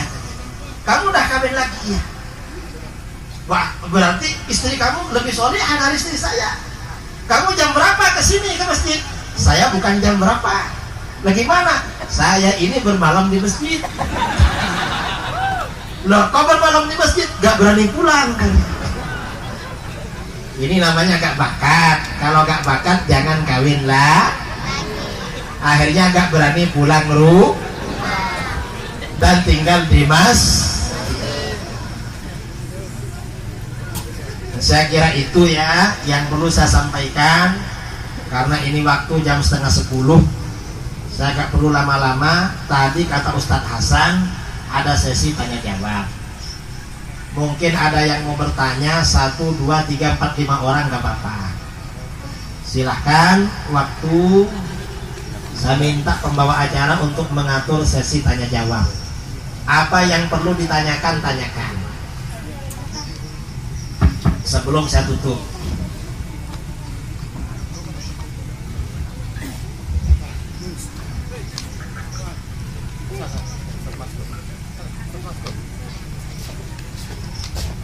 Alhamdulillah, terima kasih kepada Idrus Ramli yang telah memberikan wejangan kepada kita. Sebagaimana yang disampaikan bahwa jamaah sekalian ada pertanyaan-pertanyaan, kami akan menampung pertanyaan dan kami persilakan langsung disilakan untuk bertanya. Maju ke depan saja Pak kalau ada yang satu. Assalamualaikum warahmatullahi wabarakatuh. Waalaikumsalam. Yang kepada Pak Kiai, saya punya nama Mas Pur Ali. Mungkin kita ini sama dari Jawa Timur. Saya Madura Pak Kiai. Kalau bahasanya seperti saya kayaknya. Sebelumnya saya minta maaf. Mungkin saya ingin diperjelas masalah Wahabi dengan ahli sunnah wal jamaah supaya masyarakat di sini dan kami sendiri tahu. Kalau andaikan kita sholat di bermakmum kepada orang yang sudah jelas Wahabi imamnya, apakah sholat kita ini sah? Sementara yang kita dengar dari penjelasan Pak Kiai tadi, Wahabi ini sesat. Yang itu yang pertama. Yang kedua, sahkah mereka sholat makmum di belakang kami, sementara mereka mengatakan kepada kami bahwa kami ini adalah orang syirik, sesat, bid'ah, dan kafir. Sementara yang terjadi baik di Indonesia umumnya, khususnya di daerah sini, Tojo Una-Una ini sudah banyak ini Pak Kiai masalah Wahabi ini, sampai-sampai ketua NU ini Al-Mukarram Kiai Haji Hasan Dasyada ini menginginkan bagaimana Tojo Una-Una ini lepas dari Wahabi, maka kami setuju sekali. Sementara di sini banyak orang Wahabi yang mengatakan syirik kepada Al-Khairat, sesat Al-Khairat, tapi di antara mereka ada yang makmum kepada Al-Khairat. Mungkin itu saja penjelasan pertanyaan saya. Tolong dijelaskan oleh Pak Kiai dengan sejelas-jelasnya. Terima kasih atas penjelasannya nanti. Assalamualaikum warahmatullahi wabarakatuh. Ya, jadi barangkali langsung dijawab Pak Kiai.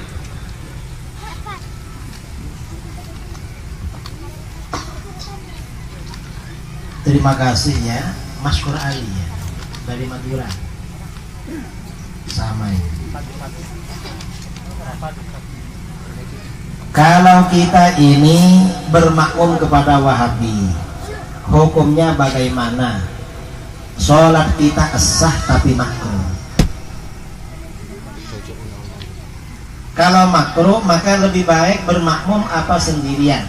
Pendapat yang kuat lebih baik sholat sendirian daripada bermakmum sama dia. Kalau mereka bermakmum sama kita sah apa enggak? Ya gak tahu kan pendapat mereka. Tapi yang mereka mensyirikkan kita. Mereka mensyirikkan itu bukan karena tahu saudara, karena gak tahu. Kok gitu? Wahabi ini kalau bicara dengan kita, misalnya mereka bilang maulid sesat, lalu kita bilang enggak, gak sesat. Mereka pasti tanya apa? Mana dalilnya? Nah, itu bukti kalau mereka gak tahu. Makanya tanya mana dalilnya. Al-Khairat NU itu gak syirik, gak sesat. Apanya yang disesatkan? Gak ada yang sesat. Yang sesat itu Wahabi. Biasanya yang disesatkan oleh Wahabi karena kita mengadakan haul. Loh, haul kok disesatkan? Kita ini kalau ada orang mati tahlilnya 7 hari. Mengapa 7 hari? Kata Wahabi kita ikut Hindu. Gak ada kita ikut orang Hindu. Orang Hindu ada orang mati gak ada tahlil. Gak betul itu. Kita ini ikut ulama dulu. Karena ada riwayat di dalam kitab-kitab hadis, riwayat Imam Ahmad dalam kitab Az-Zuhud. Hadis ya. Dari Imam Tawus bin Kisan al-Yamani, kata Imam Tawus, innal mauta yuftanuna fi quburihim sab'an fakanu yastahibbun ayyut'ama anhum tilkal ayyam. Sesungguhnya orang-orang yang meninggal dunia itu diuji di alam kubur selama 7 hari. Pertanyaan malaikat Munkar Nakir itu lamanya 7 hari. Karena ujian alam kubur 7 hari, maka ulama salaf, para sahabat dan tabi'in menganjurkan sedekah makan selama 7 hari. Jadi kita 7 hari itu ada dasarnya. Lalu hari ke-40, hari ke-100, hari ke-1000, lalu haul. Haul sama Wahabi dibilang syirik. Gak syirik itu. Karena di dalam kitab-kitab tafsir, tafsir Ibnu Jarir Al-Tabari, tafsir Ibnu Katsir, ada hadis.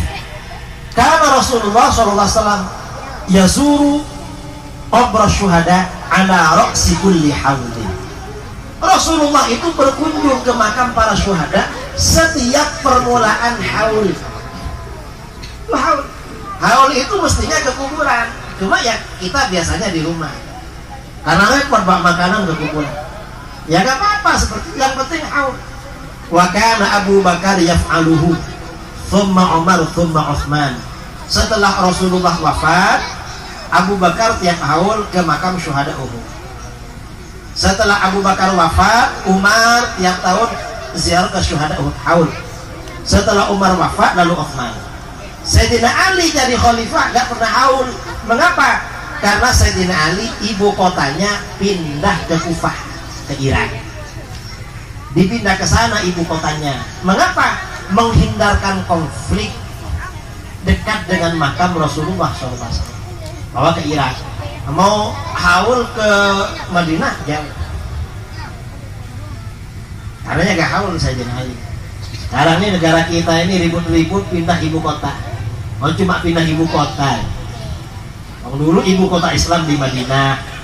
Sayyidina Ali pindah ke Irak. Lalu Bani Umayyah pindah ke Damaskus, Syria. Lalu Bani Abbas pindah ke Baghdad. Bani Abbas jilid 2 pindah ke Kairo. Lalu Bani Utsman pindah ke Istanbul di Turki. Sekarang nggak punya ibu kota Islam itu. Karena Islam pecah. Dan cuma pindah ibu kota lah. Tapi nggak tahu lah, mungkin yang ribut-ribut itu ya punya pendapat lain. Kita nggak perlu ribut-ribut. Yang penting tetap ahlus sunnah wal jamaah. Itu aja yang penting. Nah, kemudian yang disyirikkan oleh Wahabi kita ini apa? Kita ini biasanya tawasul.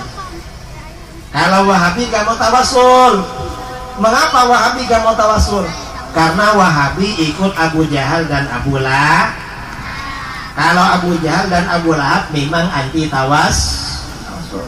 Karena gak percaya sama orang soleh.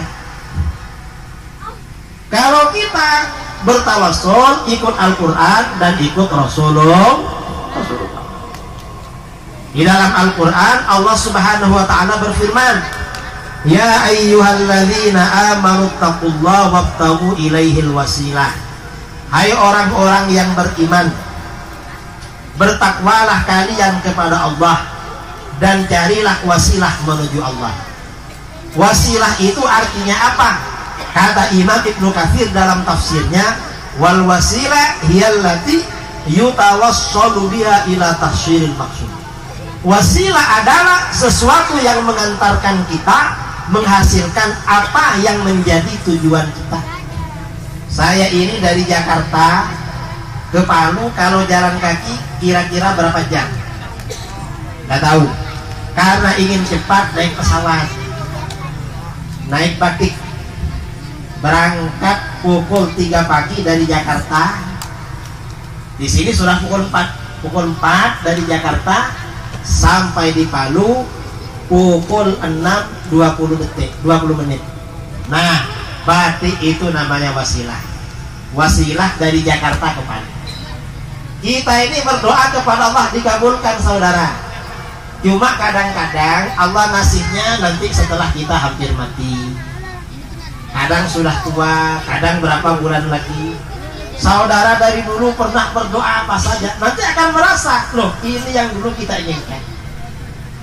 Kadang nggak dikasihkan, nanti dikasihkan di akhirat. Kita ini berdoa pada Allah, ingin yang Allah kasihkan segera. Maka bagaimana caranya adalah dengan wasilah ini macam-macam. Ada asmaul husna wasilah, karena di dalam Al-Quran walillahil asmaul husna fad'uhu biha. Kadang minta doa orang soleh wasilah. Kalau orang Wahabi mensyirikkan minta doa orang soleh, kita gak mensyirikkan. Mengapa? Para sahabat dulu kalau punya masalah minta didoakan kepada Rasulullah. Kata Wahabi itu kata Rasulullah. Kalau kepada kiai, kepada guru gak boleh, bukan Rasulullah. Gak boleh. Mengapa? Rasulullah minta didoakan kepada sahabat. Dalam hadis riwayat Imam Abu Dawud, Anna Umar ista'zana Rasulullah SAW fil haji. Sayyidina Umar minta izin kepada Rasulullah mau menunaikan ibadah haji. Fa'adzina lahu wa qala, Rasulullah memberi izin dan Rasulullah berkata kepada Umar, ya akhi la tansani fi du'aik. Hai saudaraku, jangan lupakan aku dalam doamu. Atau dalam satu riwayat, asyrikni fi du'aik, sertakan aku dalam doamu. Rasulullah minta didoakan pada Sayyidina Artinya apa? Gak apa-apa kita minta doa pada orang soleh, dianjur. Kalau Wahabi mensyirikkan, karena Wahabi gak minta doa berjumpa dengan siapapun, karena merasa gak perlu doa. Bertawassul dengan orang soleh juga dianjurkan. Mengapa? Di dalam Al-Quran diterangkan, di dalam hadis-hadis diterangkan. Wahabi mensyirikkan seorang, gak apa-apalah, karena Wahabi memang ikut Abu Jahal dan Abu Lahab. Ada pertanyaan lagi? Pertanyaan kedua. Izin Pak Kiai. Silakan. Baik, terima kasih. Assalamualaikum warahmatullahi wabarakatuh. Saya Haji Ren Abdul dari Poso. Ada 3 pertanyaan yang ingin saya tanyakan Pak Kiai. Yang pertama adalah soal ada sekarang kelompok-kelompok Wahabi ini mengatakan bahwa tauhid itu terbagi 3. Ada rububiyah, ada uluhiyah, dan asma wa sifat. Kami minta penjelasan terkait 3 tauhid ini, karena yang saya tahu kami adalah selama masa kami diajarkan di Al-Herat, di ilmu yang kita tahu itu adalah ada 20 sifat. Yang salah satunya adalah al-muhalafatu lil hawadisi. Tolong minta penjelasan Pak Kiai terkait dengan 3 trilogi tauhid yang mereka bagi. Itu yang pertama. Yang kedua, soal Allah istawa alal arsh. Allah istawa alal arsh. Ada salah satu hadis yang menjadi patokan mereka Pak Kiai. Ketika salah satu pembantu ditanya di manakah Tuhanmu, maka mereka mengatakan bahwa pembantu itu mengatakan Tuhannya ada di atas langit.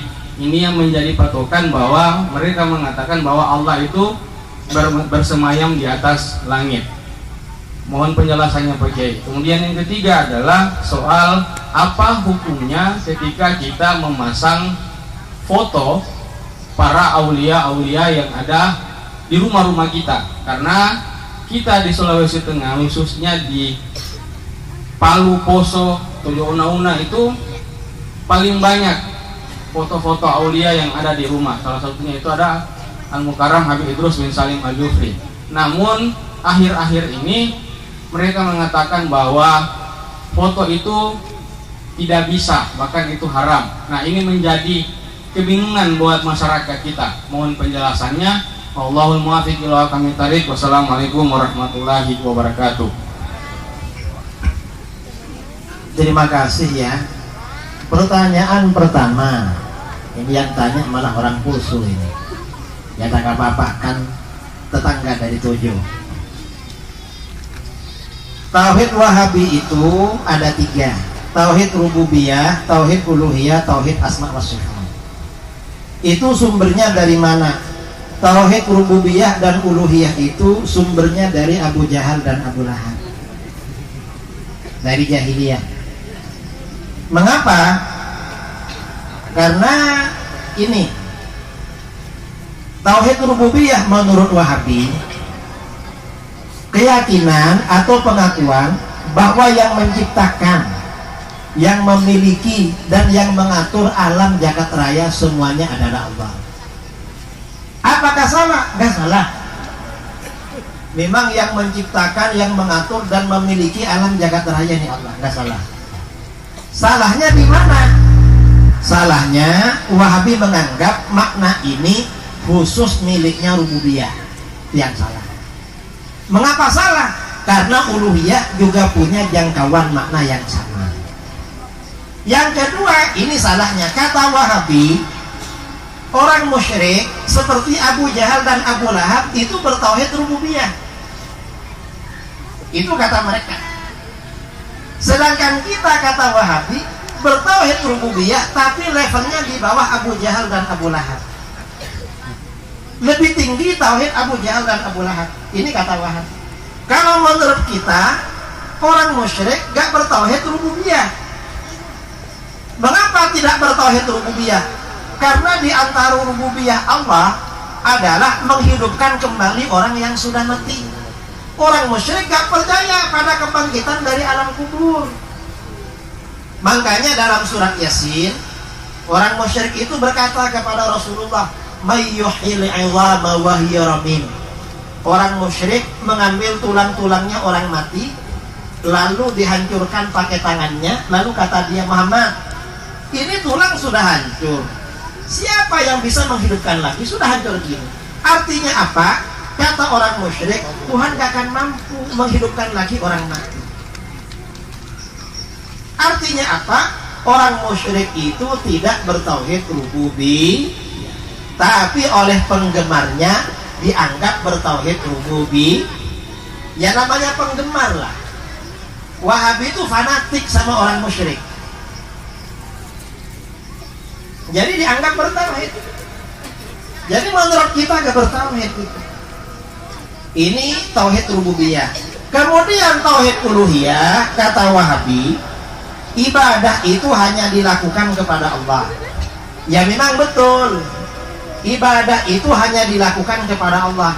Cuman Wahabi mengartikan makna ibadah ini dalam pengertian yang lebih luas. Lebih luasnya bagaimana? Orang yang bertawassul, bertabarruk, beristighatsah dengan nabi dan wali dianggap beribadah kepada para nabi dan wali. Itu salahnya. Kalau menurut kita bukan ibadah. Orang bertawassul itu ibadahnya kepada Allah. Orang bertabarruk ibadahnya kepada Allah. Menyebutkan nabi dan wali itu tujuannya adalah ikraman, memuliakan saja. Karena itu memang diajarkan oleh Al-Quran dan hadis. Dan itu ada dalil-dalilnya, saudara. Nah, kesimpulannya, mengapa Wahabi membuat tauhid rububiyah uluhiyah? Yang pertama, untuk mengangkat derajatnya orang-orang musyrik, lebih bertauhid dan lebih beriman daripada umat Islam. Orang Wahabi di Saudi, di Indonesia juga punya kitab berjudul Kaifa Nafhamut Tauhid, karangan tokoh Wahabi Ahmad bin Muhammad Bashmil. Dalam kitab ini halaman 16, Bashmil mengatakan Tauhidu Abi Jahlin wa Abi Lahab, keimanan bahwa Abu Jahal dan Abu Lahab orang yang bertauhid. Jadi Wahabi imannya gak sempurna kalau tidak percaya Abu Jahal dan Abu Lahab bertauhid. Karena di kitab-kitab umat Islam selain Wahabi gak ada yang mempercayai imannya Abu Jahal dan Abu Lahab kecuali Wahabi. Itu ada, saudara, di kitab mereka. Coba orang Wahabi yang ada di Ampana, yang ada di Poso, yang ustadz-ustadz yang pernah belajar di Libya atau di Saudi pasti punya kitab Kaifa Nafhamut Tauhid.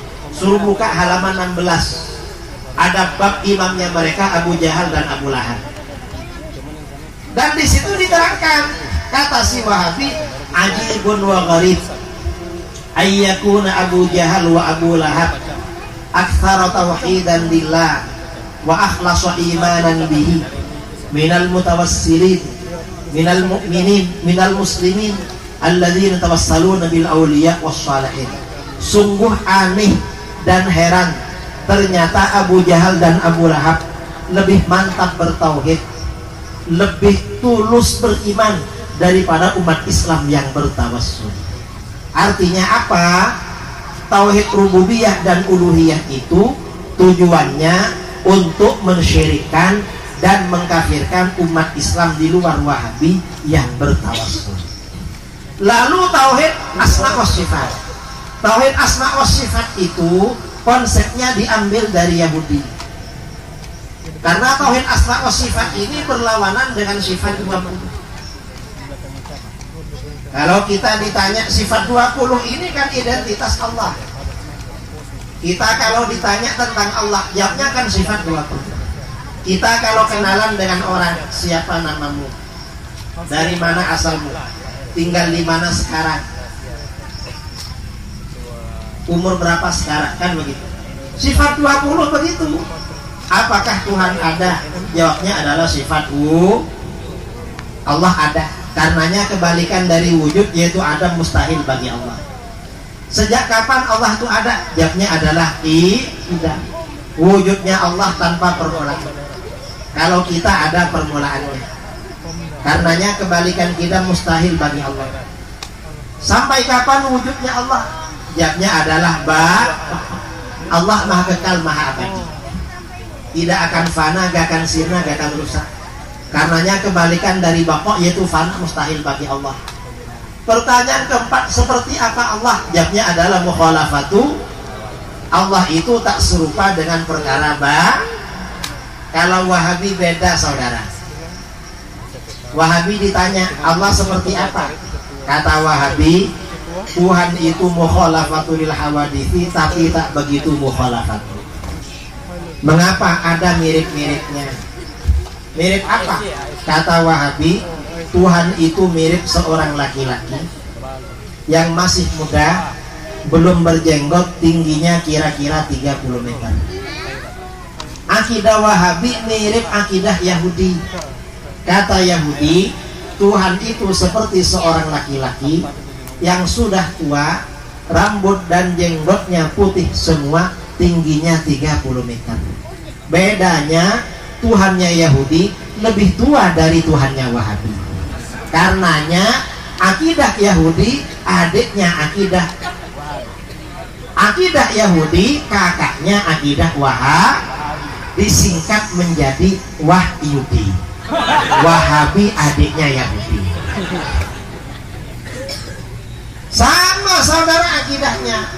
Karenanya Wahabi yang asli namanya ISIS. ISIS itu yang dibunuh umat Islam di Syria, di Irak, di Libya. Israel gak dibunuh. Bahkan tentara ISIS yang cedera terluka dirawat di rumah sakit Israel. Mengapa? Karena kakak sayang adik. Nah sungguhan ini. Kalau gak percaya tanya sama Wahabi. Mereka ini ajarannya dari sana. Ini ya masalah. Kemudian pertanyaan kelima, Allah yang wujud idam baqaq mukhalafatul hawadithi, alamatnya di mana? Kita alamatnya qiyamuhu binaf. Allah berdiri pada zatnya sendiri, gak butuh pada tempat, gak butuh pada yang menentukan atau menciptakan. Kalau Wahabi beda. Tauhid asma wa sifat. Alamat Tuhan di mana? Kata Wahabi, kamu belum tahu. Loh kamu tahu? Ya tahu. Di mana? Di arasy. Wah, jauh banget ya. Gimana kalau kita ada perlu? Pesawat gak ada jurusan arasy. Dan kalau ada, vaksinnya berapa kali? Kata Wahabi apa? Jangan khawatir. Gimana? Tuhan itu setiap pukul 2 malam turun ke langit pertama di dunia. Ngapain turun? Untuk mendengar doa kamu. Makanya pukul 2 malam bangun, doa sama Tuhan. Tuhan lagi turun. Wahabi ditanya, memangnya kalau gak turun Tuhan gak dengar? Bingung dia mau jawab. Karena kalau jawab gak dengar kafir, menganggap Tuhan tidak dengar. Kalau jawab dengar takut ditanya lagi. Kalau dengar ngapain turun? Nanti dia ditanya lagi, itu turun pukul 2 ikut waktu daerah mana? Karena waktu Indonesia dibagi 3. Kalau waktu istiwa tambah banyak lagi. Tiap daerah beda-beda. Kata Wahabi, setelah terdesak ya turun teruslah, sesuai dengan pukul 2 daerah masing-masing. Kita tanya, kalau turun terus lalu naiknya kapan? Artinya apa? Akidahnya Wahabi gak bener, saudara. Akidah bingung. Kalau Ahlus Sunnah ditanya di mana alamat Tuhan, Allah maha suci dari Allah tidak karenanya istawa oleh ulama ditakwil. Istawa itu artinya bukan bersemayam, tapi Allah menguasai Allah yang memiliki arasy, Allah yang mengatur arasy. Ditakwil oleh para ulama. Ditakwil. Kalau gak ditakwil bahaya, bertentangan dengan ayat-ayat yang lain. Karena dalam ayat lain kalau dikatakan ada di arasy, wa huwa ma'akum aina kuntum, Allah bersama kalian dimanapun kamu berada. Kita sekarang dari mana? Ada di lapangan. Masa Tuhan di lapangan? Ditakwil, maksudnya Allah tahu dimanapun kamu berada. Wahabi takwil juga. Wahabi katanya Tuhan di arasy. Ini kok buat ma'akum, Tuhan bersama kamu, kita di lapangan. Kata Wahabi, itu ditakwil. Artinya Tuhan tahu dimanapun kamu berada. Loh, kalau ini ditakwil, kenapa istawa tak ditakwil? Ahlus Sunnah semuanya ditakwil. Mengapa? Kalau tidak ditakwil memberikan kesan Allah itu tidak maha suci. Karena ini kesannya Allah tidak maha sempurna secara mutlak, makanya ditakwil. Ini namanya Ahlus Sunnah wal istawa. Pertanyaan yang ketiga, memajang foto. Dilihat, kalau yang dipajang fotonya artis haram hukumnya. Haram. Mengapa? Karena kalau artisnya perempuan cantik, maka yang laki-laki kalau lihat syahwatnya bangkit, dan itu gak boleh. Dan sebaliknya, kalau foto yang dipajang itu fotonya ulama, fotonya guru tua, fotonya Habib, fotonya kiai, kata Syekh Nawawi Banten dalam kitabnya Nurul Zalam Syarah Aqidatul Awam, itu termasuk bid'ah hasanah. Mengapa? Untuk menanamkan rasa cinta dan haibah kepada beliau. Asalkan itu foto asli. Yang nggak boleh kalau lukisan, karena melukis nggak boleh. Karena yang dilarang foto itu lukisan. Kalau fotografi kamera tuh gak apa-apa, karena itu pantulan cahaya. Kalau lukisan itu yang gak boleh. Kalau foto gak apa-apa. Itu fatwanya Syekh Nawawi Banten. Ulama Wahabi itu saudara lucu. Syekh Fauzan berfatwa gak boleh masuk TV, hukumnya haram. Tahu-tahu dia dapat beberapa hari masuk TV juga itu. Wahabi itu ya fotonya ada di mana-mana. Ulama Wahabi fotonya di mana-mana, cuma orang lain diharamkan. Mereka ini mensyirikkan kita bikin haul. Ada guru Wahabi namanya Syekh Utsaimin, diadakan haul bersama mereka. Cuma acaranya bukan haul, zikroh. Apa zikroh itu? Mengenang Syekh bin Utsaimin. Ada itu, datanya ada. Mereka melarang acara maulid. Lalu mereka bikin acara Usbu Syekh Muhammad bin Abdul Wahab, pekan pendiri Wahabi Syekh Muhammad bin Abdul Wahab. Selama 1 minggu ulama-ulama Wahabi membicarakan kehebatan Muhammad bin Abdul Wahab. 1 minggu saudara, kita maulid ya paling setengah jam paling lama. Mereka berhari-hari kalau bicarakan imamnya, karena maulid gak boleh. Fatwa terbaru, ulama Wahabi membolehkan Valentine. Gak apa-apa. Ada ulama Wahabi di Saudi, kalau hari Valentine tanggal berapa? 14 Februari, berdiri di pinggir jalan, pegang bunga-bunga dikasihkan pada orang. Valentine. Ya pokoknya Wahabi itu ngawur-ngawur, jangan didengar. Itu pertanyaan yang ketiga, saya kira sudah didengar semua. Mungkin ada penanya terakhir. Nah ini agak malam, setengah 11. Kalau nggak ada ya sudah. Oh ya terakhir ya.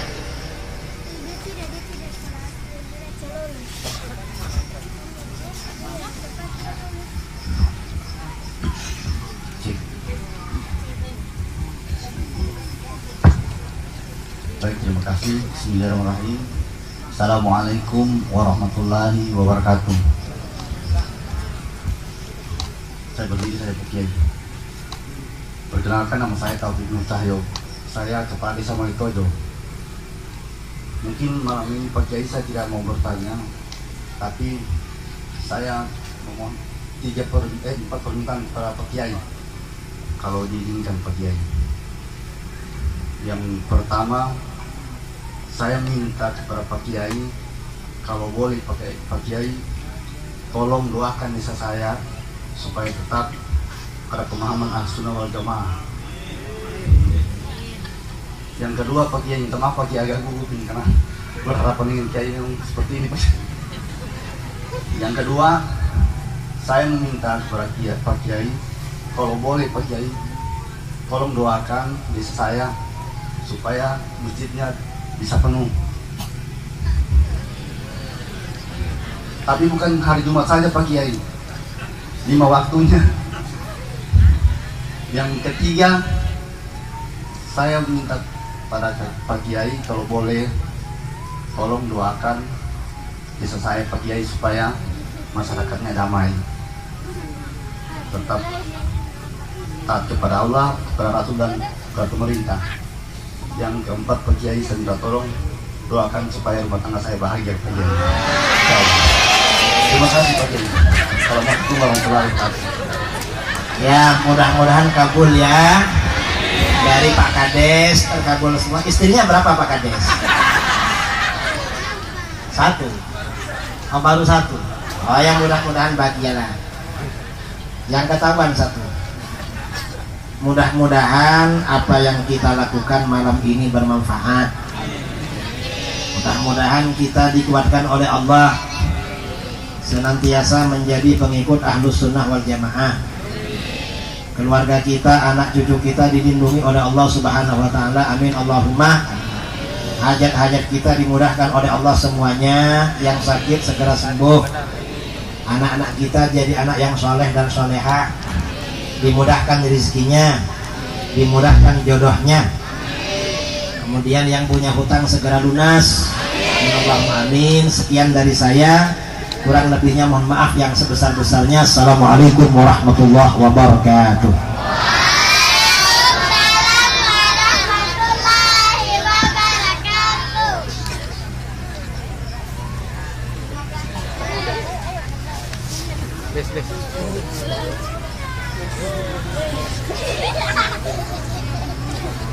Ini dulu Bang.